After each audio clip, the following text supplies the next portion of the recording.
Hi everyone! So today I'm going to be looking at psychosocial development that was created by Erikson. So Erikson was a psychologist and a psychoanalyst, and he believed that it was our social experiences that had an impact on our personalities, and we needed to develop these particular personality traits in order to get through certain stages throughout the lifespan. So he believed that personality development occurs through a combination of the effects of psychological processes which take place within the individual and experiences of individuals during their lifetimes, particularly their interaction with other people, so the social side to things. So whereas Piaget looked at cognitive development, Erikson looked at the social development, and that's why it's called the psychosocial development.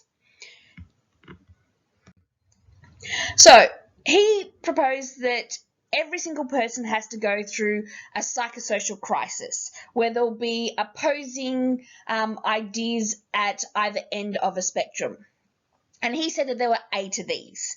So you had to deal with these psychosocial crises as you continued throughout that particular stage. And you couldn't move on until you had at least gone through that crisis. So a psychosocial crisis is a personal conflict, and it is a struggle between two opposing tendencies, one of which comes from our internal personal needs and the other from the demands of society. Now, unlike Piaget, who said that you needed to get through that particular stage to move on to the next one, Erikson stated that yes, you went through each stage, but it didn't necessarily have to have a positive outcome. You could have a negative outcome, and I'll explain that as we go through. So these are the 8 psychosocial stages, and I would recommend that you put this particular table into your notes because it does give a very clear breakdown. I'm not going to go through it because we go through it as we go through the PowerPoint. So once again, these are the stages, just breaking it down even further. So there are 8 of them, don't forget that. So the first stage is trust versus mistrust. And this is from birth to about 12 to 18 months. And pretty much what you're doing is that you as an infant need to develop the right balance of trust and mistrust. Right, so trust broadly refers to the views and expectations that infants developed about their world. Now, you remember we looked at Bowlby's experiments and Ainsworth's about trust and attachment, and right, this is just sort of stemming on from that as well. So we need to have some sort of attachment, some sort of trust in our caregivers. If we don't, and the infant's needs are not consistently recognised and met, and the care is inadequate or irregular or even rejecting, the child can develop mistrust. And if there's mistrust in infancy, it will affect you later on in life, just as attachment. If you don't form a good, secure attachment in the early years of life, there's a good chance you won't form good attachments later on in life. So stage 2 is autonomy versus shame or doubt. So this is 12 to 18 months to 3 years.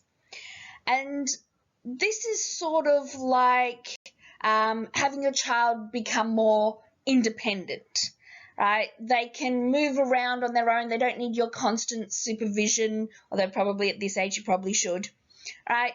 And it allows them to get a sense of autonomy. And that's the ability to do things independently and the feeling that you can, you have some sort of self-control over what you do, right? You have self-confidence, self-reliance, and competence, which accompanies this. So essentially, what they're trying to say is that you need to learn how to do things for yourself. If your parents prevent you from doing this, then it can lead to a lack of self-confidence, self-consciousness, and feelings of shame or doubt about your capabilities. And I've seen this before. A lot of parents who want to protect their kids so much that they no longer have the confidence to do things. And controversially, I actually think that that is the issue that we're having at the moment, right? And something that's been identified due to lockdown, because families have been so protective of their kids in the last 10, 12, 15 years, and no longer allowing you to just go out and get muddy and get dirty and, hurt yourself, not intentionally, you know what I mean, right? Because we're so protected, we don't have that resilience now to deal with things like lockdown. We don't have resilience. We don't have self-confidence. We don't have self-efficacy in what we can possibly do. So we need to have a good mix of autonomy and shame and doubt. So stage 3 is initiative versus guilt. And this is the ability, so the initiative is being able to plan, think for oneself, and carry out various kinds of activities with purpose. So essentially, I want to wear this today. So you do, right? You want to draw a particular drawing, and so you do, right? So initiative is doing things that you know you can do, right, and carrying it out with some sort of purpose. If you don't do this, so guilt is about going too far, about overstepping boundaries, about asking too many questions, about becoming the wrong kind of person. And this can happen if your parents are constantly telling you, you can't do that, right? You shouldn't be doing that. That's not proper of a lady. That's not proper, if you're a boy, you should man up and all that sort of stuff. So you start feeling guilty about the things that you're doing. And that can be problematic for later on in life, because if you're constantly filled with guilt, you're never going to try things for yourself. You're never going to, lead. You're never going to do things that you want to do. You're just going to be stuck in the same thing over and over again. Stage 4, industry versus inferiority, so 5 to 12 years. So this is when children start to be encouraged in their efforts to get the most out of things that they already have and do practical things, right? This is where you can start to teach little kids how to do things, and they start to learn. They start to realize, okay, if I do, put these two things together, I get this. And they're starting to work things out. And this is something that will, make them better for later on in life, because they go, well, I tried this as a kid. Maybe if I do something a little different, I'll get a different approach. So it's that, that method of trying things, right, and getting rewarded for it, either personally or externally by teachers or parents, right? They're praised and rewarded, and they have this sense of industry. I can do this. I am going to make that, pretty painting. It's going to be great. However, when parents tell their kids, oh, you can't do that, I'll just put it down, I'll bake for you. You shouldn't be in the kitchen, I'll do it. When the parents are constantly making their beds for them, when they're not encouraged to go outside and build something, right? Kids start to feel that they're, less than adequate than their peers. Their skills start to just sort of plateau, and they develop a sense of inferiority. Something that's very interesting is the Swedish school system actually is very different to ours, very, very different, in that they actually encourage kids, right, at recess and lunch and things like that. If you want to go out with an axe and build something, go do it, right? They encourage that industry. They encourage you to do it. And unfortunately, a lot of parents these days go, oh, no, they're just, they're in the kitchen, they'll make a mess. Don't let them in there. So they start to feel inferior, which is not great. Stage 5 is in identity versus identity confusion. Sometimes it's called role confusion. Now, this is the stage that you guys should be at. If you're at VCE, then yes, this is where you should be at. And this is the conflict between your identity at one end and identity confusion at the other. And identity is that overall image you have of yourself, that idea that you are who you are. You know what you like to wear, how you like to look, right? And it's something that you're going to be looking for your entire life. But it's between the age of 12 and 18, according to Erikson, that it's when it starts to truly develop. And if you don't, if you follow the crowd, if you do what everyone else is doing and you just go, oh, I don't really like it, but everybody else does and I don't want to be different and all that sort of stuff, you start to have a role confusion, identity confusion. So you don't know who you are. You don't know where you belong. You don't know where you're headed in life. I have a very embarrassing story. All my friends loved Hanson. Look it up. You'll know why. It's weird. Anywho, every single person that I knew loved Hanson. I hated Hanson, like with a passion, but I didn't tell anybody that because I didn't want to be different. Right? Now I can't stand him still, but still. Right? So you need to form this identity of yourself. You need to know yourself as much as possible and form it during this age.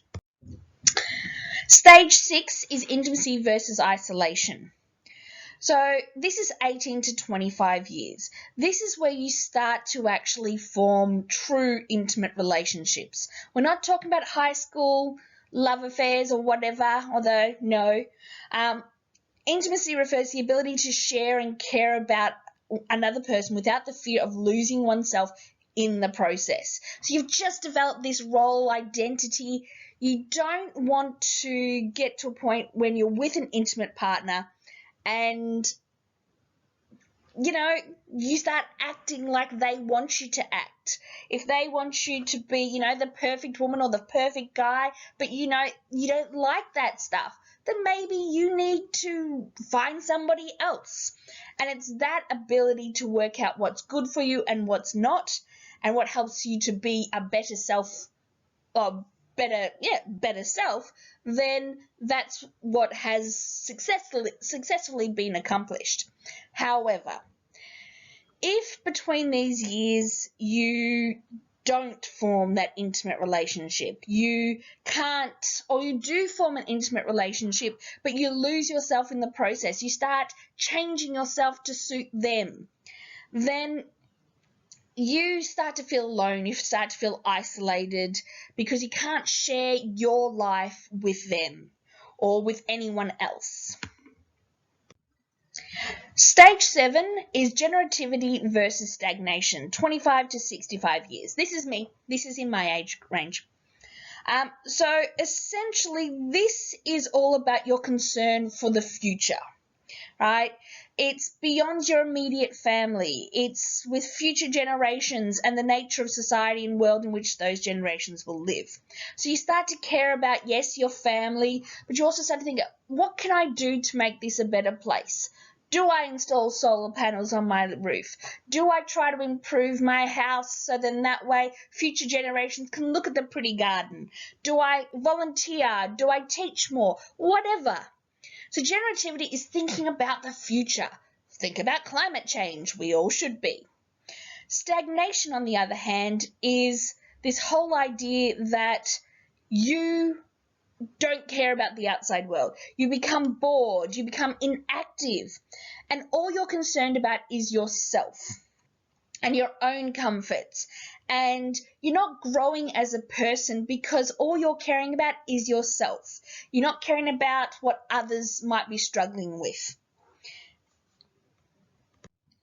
Last stage is integrity versus despair, so 65 plus years. So this is until the end of life. And this is the one that you guys actually should be concerned about the most. And this is a very good reason to be learning about this now because you can actually do something about it. So the sense of integrity is this whole idea that you have a sense of satisfaction with one's achievements in life. You have a belief that everything that's happened in the course of your life has been useful, valuable, and meaningful. You're actually looking back and going, I really am glad that I saw the world, that I climbed the Eiffel Tower, that I did all this extra stuff that I've always wanted to do. I've always wanted to get married. I always wanted to have children. I've always wanted to dive the Great Barrier Reef. I've always wanted to, bungee jump, right? You can look back at your life and go, I'm really glad that I've done this. There are no regrets. If you don't, and this is where you should be paying attention, if you look back on your life, let's say, for example, you're on your deathbed and you look at your life and you go through a sense of despair and you have bitter feelings about what you've done in life. Oh, I didn't do this. You have feelings of hopelessness because you've lost all those opportunities. Yes, okay, you're on your deathbed, let's say, and you look back and go, I really wanted to go bungee jumping in New Zealand. By the way, it's really good. I recommend it. Right?